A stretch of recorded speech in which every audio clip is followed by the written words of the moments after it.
im odpoveda na ďalšiu z otázok, ktorá sa bude venovať prepojenie oka a pánva. Minulo sme sa venovali oko, oko a sfenoid. Robili sme prax, ktorá používala aj linearitu, aj fraktalitu, fraktálny pohyb a s okom. Dúfam, že to bolo fajn pre vás.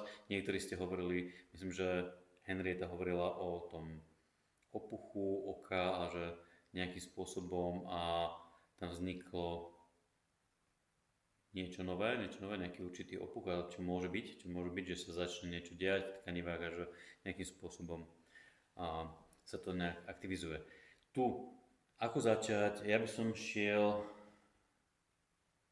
pekne postupne, že ako kým neprejdeme až ku panve, tak ja by som šiel len si pripomenúť hlava a tensegrita a spomenúť si na to, že máme nejakú tensegritu, ktorá vplýva na naše kosti, ktorá vplýva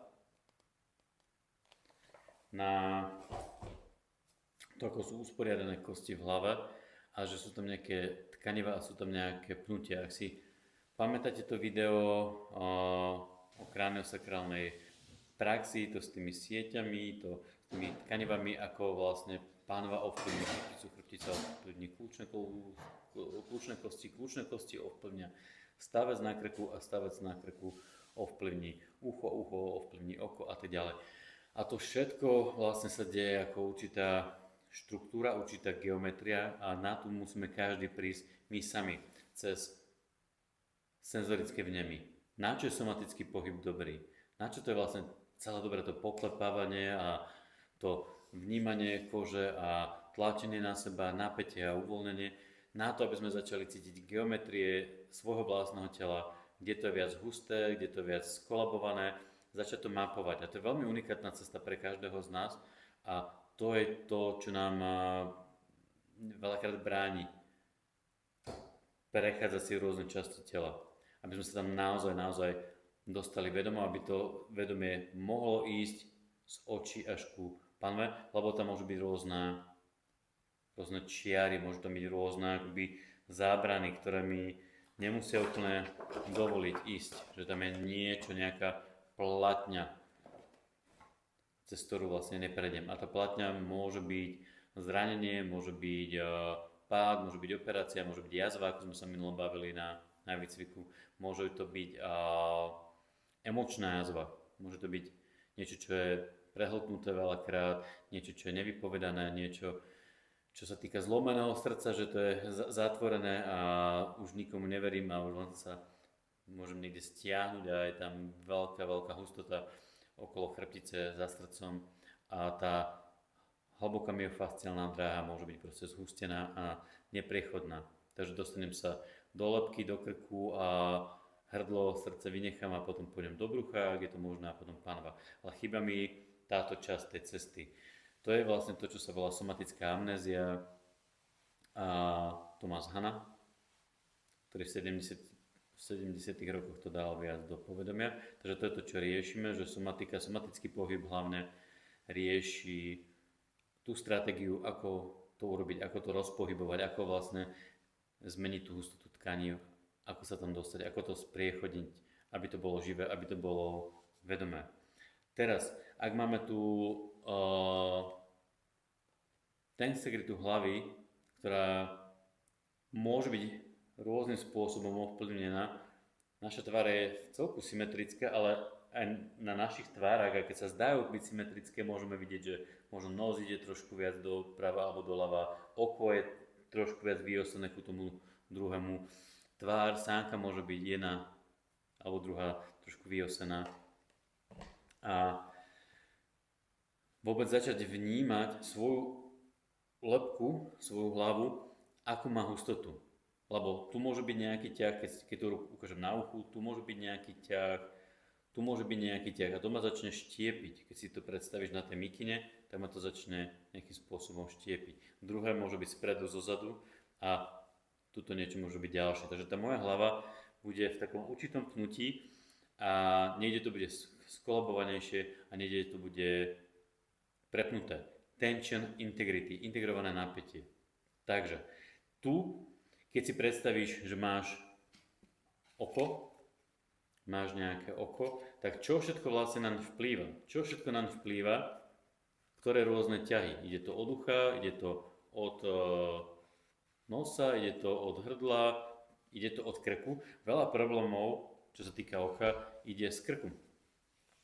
A nechcem ukazovať prax, tu ukážem neskôr, ale môže byť práve od krku, môže to je buď z jednej alebo z druhej strany. A ako sa môžem pozrieť ďalej na to prepojenie, je to, že mám tu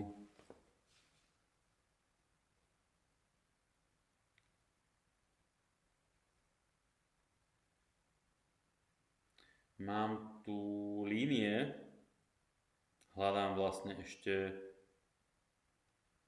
tenonovú kapsulu, áno, výraz, že tu sa chcem venovať tenonová kapsula, ja tam dám obrázok, tu vám ho prikladám do rohu, tenonovej kapsule a ako je vlastne napojená na dura mater. Dobre, tomu by som sa povenoval, že ako je táto tenonová kapsula napojená na dura mater, ako vplyvňuje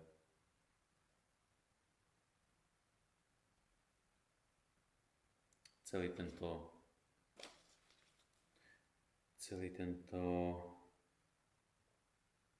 tú cestu dole. Tak,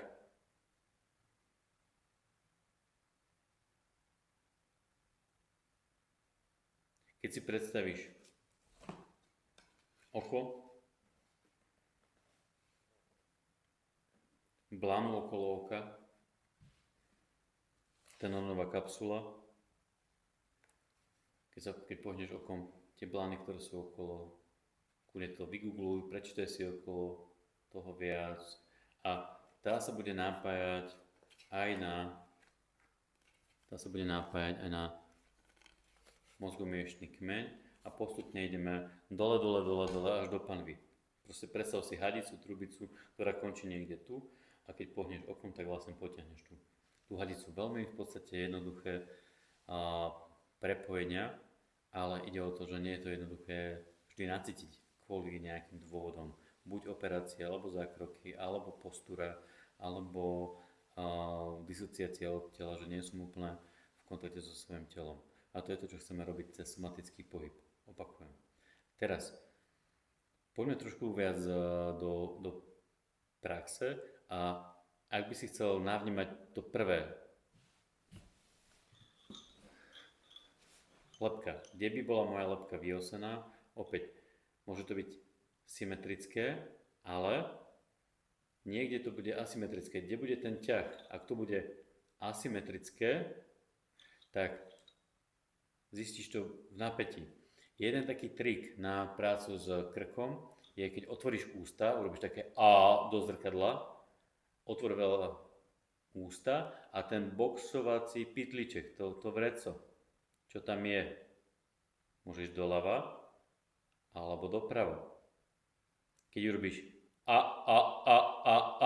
všimni si, ako sa prejavuje táto štruktúrka maličká, je doľava alebo doprava. A tam, kam ide, to je vlastne odpoveď na ťah. Ťah, ktorý môžeš mať v lebke.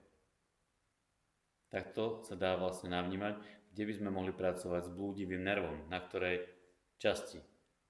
Kde pôjde vlastne táto štruktúra doľava alebo doprava, tam môže byť viac vyosenia. To bude tlačiť na nervový systém, ale o tom inokedy, že nervový systém je ďalšia vec. Ale u niektorých detí to môže spôsobovať autizmus, mimochodom. Je na to celá kniha. Uvoľnením krku, uvoľnením tejto štruktúry môžeme uvoľniť aj prejav autizmu. Celá kniha je na to od Rosenberga. A je veľmi zaujímavý autor, každopádne Rolfer, Tai Chi praktik, veľmi, veľmi zaujímavý autor a hlavne má prax. Teraz, toto bola prvý nejaký test, ako si môžem pozrieť, ako to mám v krku. Potom palicu. Palica, rotujem, takto rotujem, môžem šúchať,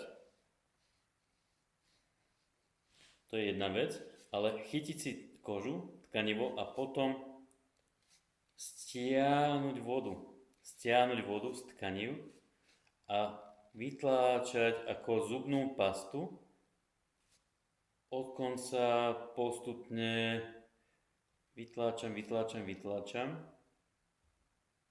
a všimnúť si, keď pôjdem na druhú stranu, aha, je to iné, je tam menej tej hmoty, je tam viac tej hmoty, všimni si, že aké to je na jednu stranu, môže to byť viac bolestivé na jednu a na druhú. Ja mám napríklad pravú, viac prehustenú, je to aj väčšie, aj viac prehustené.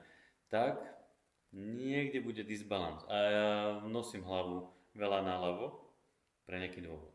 A nejakým spôsobom tento sval bude preťažený, budú tam nejak viac spazmy, toto môže byť príliš povolené, toto môže byť príliš napäté, alebo naopak. A toto bude ovplyvňovať moje oči a moju citlivosť v krku.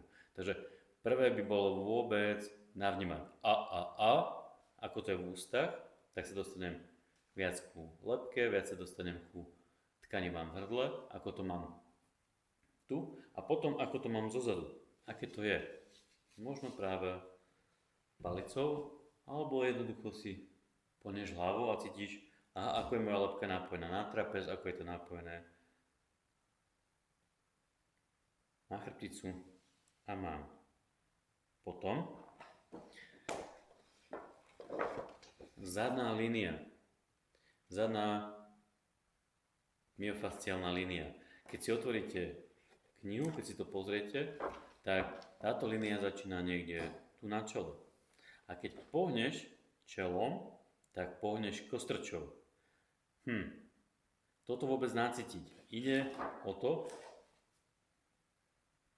vytvoriť určité dobre pnutie, to znamená engaged structure. To stále znovu a znovu, nie je to len tá zapojená štruktúra len pri interakcii, keď interagujeme a prenášame silu alebo príjmame silu a mať zapojené kloby, ale mať aj zapojené tkaniva. Ak to bude moc voľné, tak tuto potiahneš lebku, tu potiahneš lebku, ale ten prenos sily nebude úplne znateľný. Budeš sa snažiť, tu sa budeš naozaj snažiť a tu neprenesieš silu. Takže potrebuješ natiahnuť chrbát a možno ho zagulatiť a hop a pohneš, tu pohneš a tuto sa niečo stane. Tu urobíš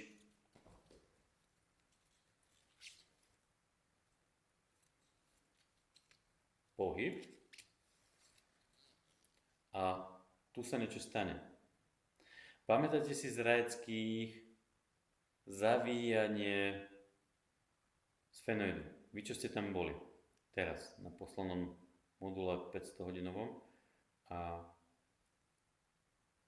250, neviem, či sme to už robili a napravíme, keď nie, ale môžete si predstaviť, že sfenoid ako taký navíjak, na tom je tkanivo a takto by sme to rolovali. To isté si môžeš predstaviť na čele. Čelo, oči a rotuješ túto prednú časť. Tuto by bolo čelo,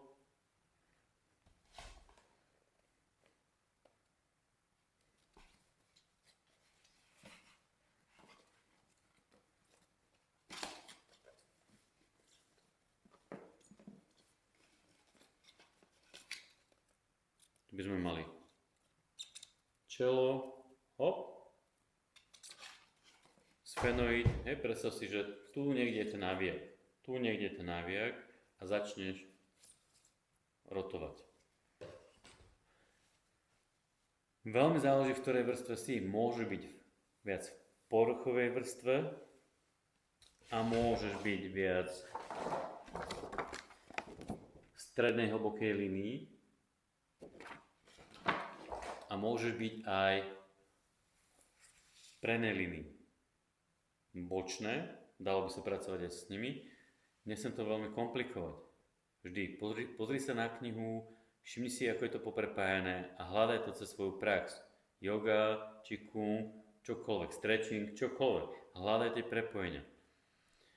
To je veľmi, veľmi dôležité, nájsť si vlastný čas, vlastnú prax a všimať si, že čo všetko cítim, čo necítim. To, čo vidím v knihe, cítim, experiential anatomy, skúsenostná anatómia. Nemusí sa to učiť po latinsky, nemusí sa to učiť, čo všetko znamená a memorovať to, ale len si to odfoť a do hlavy, odfoť si to vlastnou myslou a začne to cítiť. Tu, takže keby sme šli tú zadnú líniu, zadná línia od čela až po kostrč. Samozrejme, ideme neskôr až ku chodidlám, ale začneme len panva. Tak predstav si, že sme v tom bazéne, tu sa opieraš o bazén a potom postupne začneš rotovať lebku a navíjaš túto časť. Si pri bazéne, držíš sa, chrbtica ti pláva, nohy ti plávajú, znášajú sa, je to veľmi ľahké. A potom, keď začneš zarotovávať hlavu, čo sa stane? Ak si pamätáš z toho bazénu, potiahlo ti to kostrč, potiahlo ti to krížovú kosť. Takže malý pohyb čelom ti môže potiahnuť krížovú kosť a kostrč, celú dura mater, mozgomiešnú plenu. Teraz v sede, ako o tom hovorím a som vystretý, to neprechádza. Ja mám príliš pevný chrbát, príliš vystretý, ja potrebujem sa vedieť uvoľniť v tom. V bazéne je to skvelé, lebo tam nepôsobí toľko gravitácie na mňa a môžem sa naozaj uvoľniť a som podporený vodou. Preto vždy a znova do termálnych kúpeľov má ten čas, má teplú vodu a môžeš naozaj nahrávať tieto veci a vytvárať si rôzne cvičenia, aby si to mal nahraté v systéme, že pohnem očami, pohnem čelom a aha, je to tam. Ja to cítim, mám to. A teraz nájsť to v praxi. Ako to nájdem v praxi? Že tam musí byť možno trošku viac gulatý chrbát, že potrebujem urobiť viac takú korytnačku. A teraz uvoľniť sa. Ak tam bude napätie, tak to nepôjde. Ak som napätý a chcem a ja to necítim a ja neviem a že tam je mentálne napätie, ale fyzické napätie, nepôjde to. Najprv stíšenie, musí sa naozaj stíšiť. Daj si baseline, daj si základňu a stíš sa. To je veľmi, veľmi dôležité. Uvoľniť sa. Deto. Potrebujeme uvoľniť trapezy, uvoľniť svaly a byť ako keby v bazéne. Predstav si, že si v bazéne a vznášaš sa a trošku predĺžiš chrbticu a stavec postavci ako paprať, ideš hore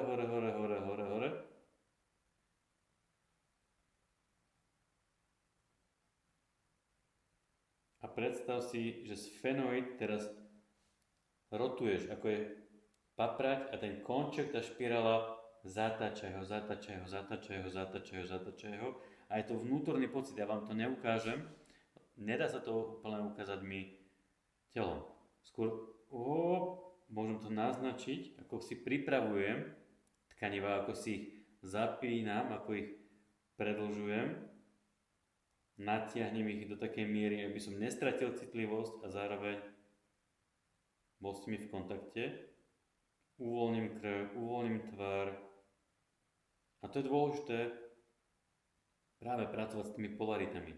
Že mám tam napätie, snažím sa, makám, to môže byť celkom silová pozícia, tak to držať telo nejaký čas a do toho sa ešte aj uvoľňujem. Takže aj sa napínam, aj sa expandujem a zároveň sa do toho uvoľňujem. Vytváram v sebe priestor a potom papradina, naviak.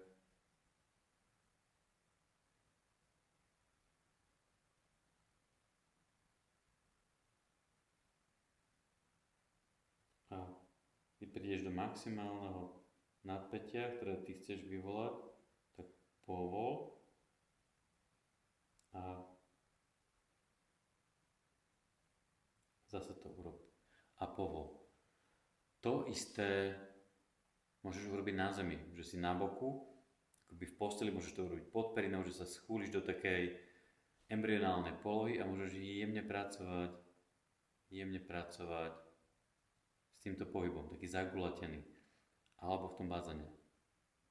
Toto isté by si mohol urobiť pri kraniosakrálnej praxi, že idete s niekým do dvojice a ten človek je v takej embryonálnej pozícii a ty chytíš lebku a krížovú kosť a hráš na harmonike. To sme už robili s niekým, s niektorými ľuďmi. A toto je taký základný cvik. Buď papradina, ak to ja volám, alebo naviják, ak viete, že boli ste v bazéne a napätie a uvoľnenie už viete napnúť a uvoľniť rytmus a takto si vychodiť tú dráhu. A toto by bola zadná línia, len zadná línia. Stredná línia by bolo, ako sa tam dostať.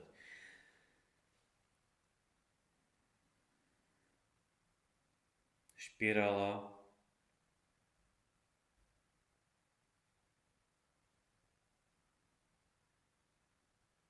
stavec postavci vlastne vytvárať tú papradinu, vytvárať tanec panvou a všimnúť si, aký to má efekt na moju chrbticu a kde by to bolo viac také je to sekané, že moja chrbtica a môj stred tela je tuchší. Ťažšie sa mi tam dýcha a nie je tam úplne voľný pocit. A môžem sa hrať s dýchom.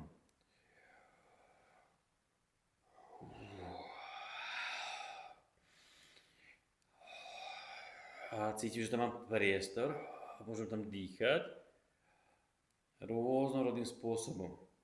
Tak ako sa hýbem, rôznorodným spôsobom aj dýcham a hľadám. To isté by som nemusel robiť dýchom, ale zvukom, puffed o.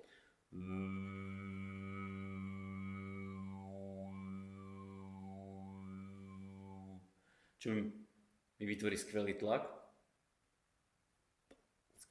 ktorý môžem použiť na otváranie tkaní a ten zvuk ma informuje o tom, ako je to priechodné.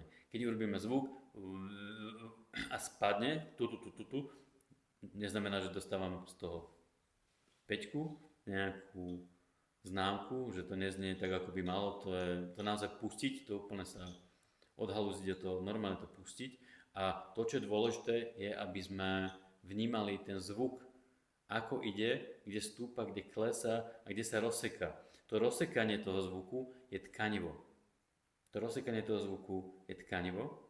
Že to neznie úplne plynulo. Že idem a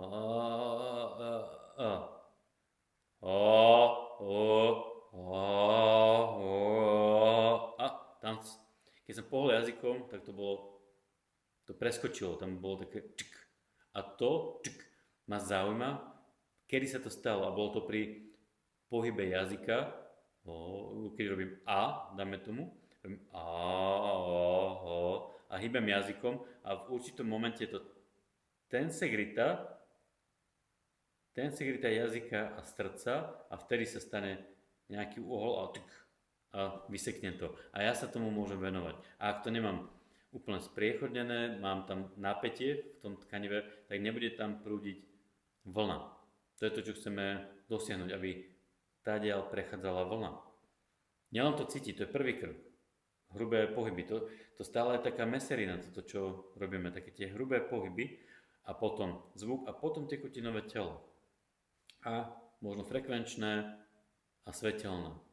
To má viacero úrovní. Takže stredová línia veľmi skrátke. Potom by som mohol ukázať veľa jogových pozícií na to, čikungových pozícií, ako pracovať s psoasom, ako pracovať s krížovou kosťou, ako pracovať s panvovou kosťou. Veľa cvikov sa dá na to urobiť. Ako pracovať s činkami, ako pracovať s expandermi. Mnoho cvikov. Ja by som bol rád, aby vy ste mi ich ukázali. Ukážte mi ich, odfoťte mi ich, povedzte mi o nich. Natočte sa, čo ste vymysleli. Povedzte nám viac. Ukážte nám vašu prax. Toto mi funguje. Tento jeden cvik je skvelý. Tuto som si to prepojil. Nie len oči, sfenoid, krk, srdce, psoas, panva, ale aj chodidla, že ideme až ďalej. Opäť, tam môžu byť rôzne úrazy, môžu tam byť operácie, môžu tam byť rôzne spomienky na prácu s nohami, rôzne tréningy, gymnastické tréningy, alebo judo, karate, alebo cyklistika, futbal, bla bla bla, čokoľvek, že keď som naposledy pracoval s nohami, to nebolo príjemné, že nemám dobré spomienky na tie tréningy a keď sme mali 9, 10, 11, 12 rokov, tam sa veľa toho stalo a niekde sa to v nás nesie. Ja poznám veľa gymnastov, ktorí boli majstrami Európy alebo sveta a sú naozaj nie na tom dobre fyzicky. Nie na tom dobre fyzicky a veľa odmietajú telo. Takže to neznamená, čo sme robili kedysi, ale čo robíme teraz. Lebo to, čo sme robili 15 rokov dozadu, koho to zaujíma, čo sme robili 15 rokov dozadu. Ale malo by nás zaujímať, čo robíme teraz. Ako to máme teraz energeticky a fyzicky. Takže môžeme nájsť spomienky v tele a pracovať s nimi. A to už je tá procesová práca, ktorú sme robili včera. Včera som mal dobrý rozhovor s Jarom, veľmi dobre sa pýtal. Pýtajte sa, tá procesová práca je skvelá, len ju pochopiť.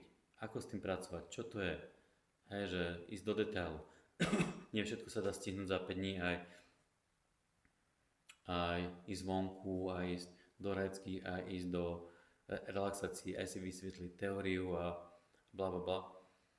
A dať si nejakú prax. Je toho veľa, je to naozaj veľa vrstiev, ktoré by sme mohli robiť. Ďalší rok bude o praxi. Ak nebude, zastavte ma. Hej, prax. Ale ja chcem, aby sme tomu rozumeli. Aby sme mali navnímané, čo robíme. A budem chcieť čoraz viac od vás, aby ste mi ukázali tú prax, ako ju tvoríte, ako ju viete vysvetliť, ako ju viete učiť. Ako sami seba viete učiť. Takže tá stredová línia, napríklad špirálovitý pohyb, zvuk a vnímanie toho zvuku. Záklon, predklon, skrut. Potom predná línia ide vlastne zátylok až k kulonovej kosti. Zátylok až k kulonovej kosti.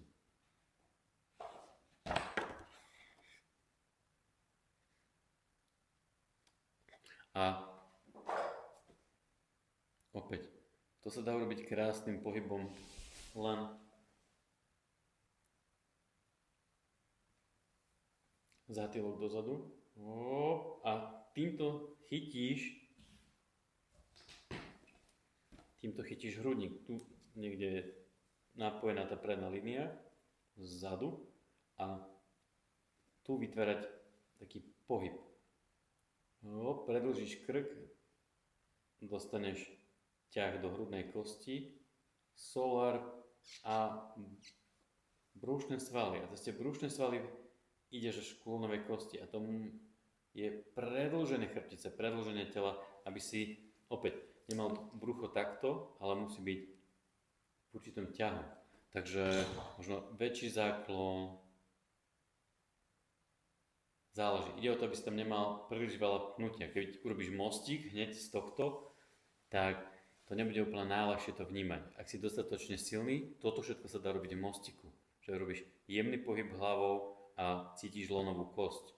To je možno však na neskôr, že ak sme dostatočne silní a vieme sa v takejto silnej pozícii aj uvoľniť. Dobre? Je to možnosť. A ísť vlastne od lebky až ku chodidlám v mostiku.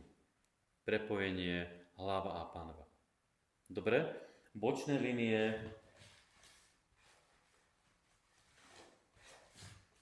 To je ďalšia téma.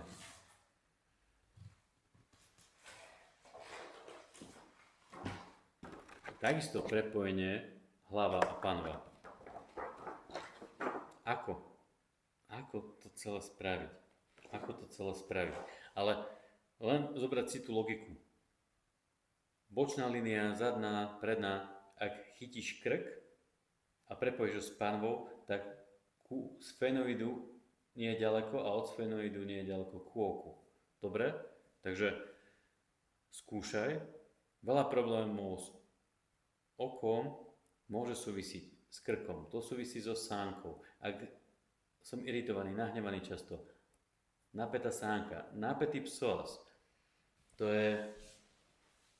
ide až tak ďaleko, že pracovať so svojimi neurózami, že zase sneží, zase prší, nemám rád počasie, nemám rád zimu, nemám rád toto, nemám rád tamto a som iritovaný často a neviem sa uvoľniť. Neznamená, že nebyť iritovaný, nebyť nahnevaný, to je prirodzené, to je evolučný krok. My sme stvorení asi byť nespokojní, lebo príroda je tu na to, asi aby bola nespokojná, aby neustále evolvovala, išla s evolúciou ďalej, aby rástla. Tak musí ju niečo asi tlačiť. Takže možno aj tá naša iritácia a hnev sú len také prirodzené kroky prírody, ísť viac do vlastnej evolúcie a rásť. Avšak nebyť napätý a nepáči sa mi to, tak moc nenarastiem. Ale možno uvoľniť sa aj do tých iritácií a svojich neuróz a že je to prirodzené, je to OK, len na to nemusím neustále reagovať, nemusím to rozvíjať. A uvoľniť sánku, uvoľniť krk, tým pádom uvoľním oči. Taký pekný trojuholník. A keď uvoľním túto časť, uvoľním aj panvu. To je to. Uvoľníme zadok, uvoľníme dých, uvoľníme psoas, šťastné oči. Teraz, iná otázka bola aj to, myslím, Lenka sa pýtala to, že kde oči by sme našli v panve. Keď si prečítame nejaké články, môžeš ísť na internet, online a tak ďalej, tak veľakrát ľudia, keď majú problémy s očami, tak majú problém s močovým mechúrom a vaječníky, semeníky a tak ďalej, tá predná línia. Za mňa, z mojej meditačnej praxe alebo kraniosakrálnej praxe, niektorým som to spomínal, že keď som dlhšie meditoval práve v tme, tak sa mi lebka obkreslila v panve, že sa mi tam zjavila. To bol pre mňa taký silný zážitok a mimo slov, ale to je niečo, čo nájdeme aj v kraniosakrálnej mape. A jednoducho povedané, že čo som urobil na lebke, napríklad na tejto kostičke, tak bol psoas. Alebo zátylok, to bola zase krížová kosť. Keď som urobil niečo viac, sfenoid, to je viac stred brucha. Hej, možno ten tantien, tam niekde v strede panvy. A nosová kosť, očná kosť, frontálna kosť, možno práve ten močový mechúr, pohlavné orgány a lonová kosť. Ne? Táto časť, zuby, jazyk a pohlavné orgány a oči trošku vyššie, lonová kosť a oči. Keď si to predstavíš, panvu v tejto pozícii, že máme lebku v panve. Len sa nad tým zamyslí a môžeme na tom pracovať, začať to vnímať. Je to o čase venovať sa tak do detailu kostiam.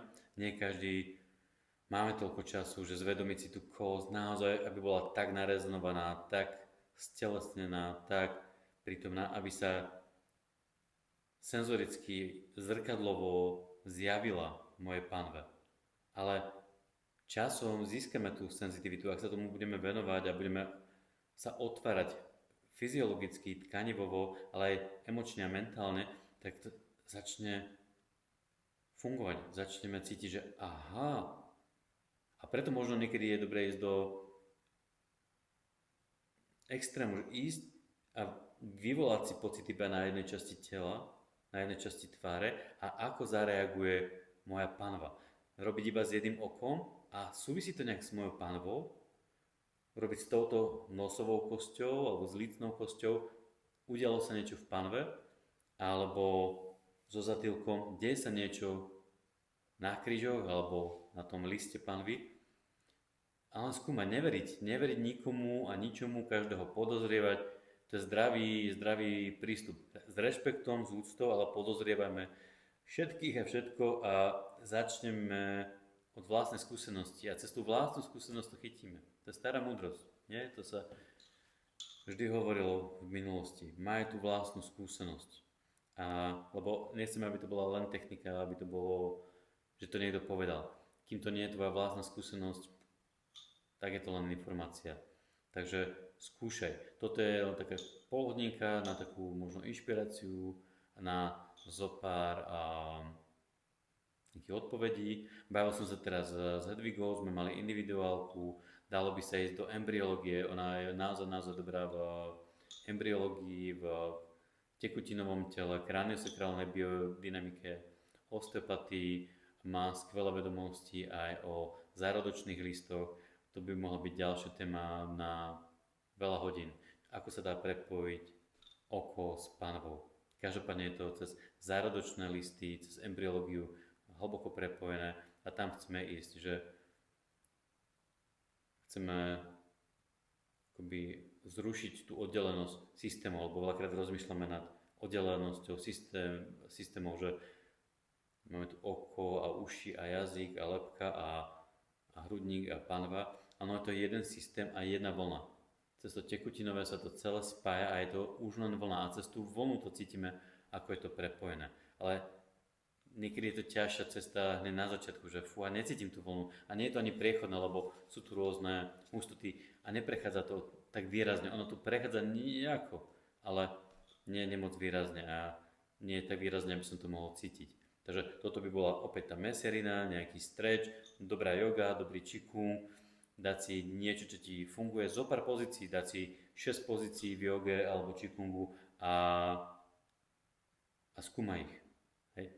Daj logiku do toho, čo je predklon, ako používaš predklon, že či si robíš predklon tak, že si celý tam zavretý a nedýcháš a máš uvoľnenú hlavu.